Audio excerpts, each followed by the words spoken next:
Sudden cardiac অ্যারেস্টের সংখ্যা এখন অনেক বেড়েছে।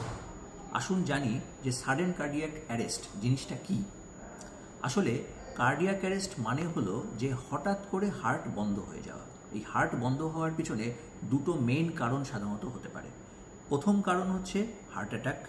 হঠাৎ কারো হার্ট অ্যাটাক হলো, আমাদের হার্টের চারদিকে যে ভেসেলসগুলো থাকে, যেগুলো হার্টের মায়োকার্ডিয়ামকে সাপ্লাই করে, যে আর্টারিগুলো, সেই আর্টারিগুলোর মধ্যে হঠাৎ করে যদি কোনো ব্লক হয়, যে ব্লকটা 100% ব্লক করে দিল, হার্টের মধ্যে ব্লাড সাপ্লাইটাকে একদম বন্ধ করে দিল এবং একদম হার্টের মাসেলসগুলোকে অকেজো করে দিল, এইরকম যদি হয় সেটা একটা কারণ হতে পারে।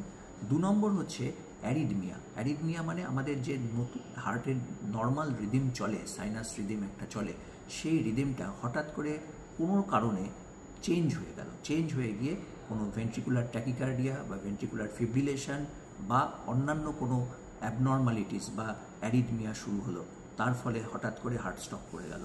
বা আগে থেকে যদি কারো কার্ডিয়াক ভালভুলার ডিজিজ থাকে বা কোনো রকম রিউমাটিক হার্ট ডিজিজের জন্য ভালভুলার ডিজিজ থেকে থাকে, সেখান থেকে কোনো রকম অ্যারিদমিয়া হয়ে আলটিমেটলি হার্ট স্টপ করে গেল।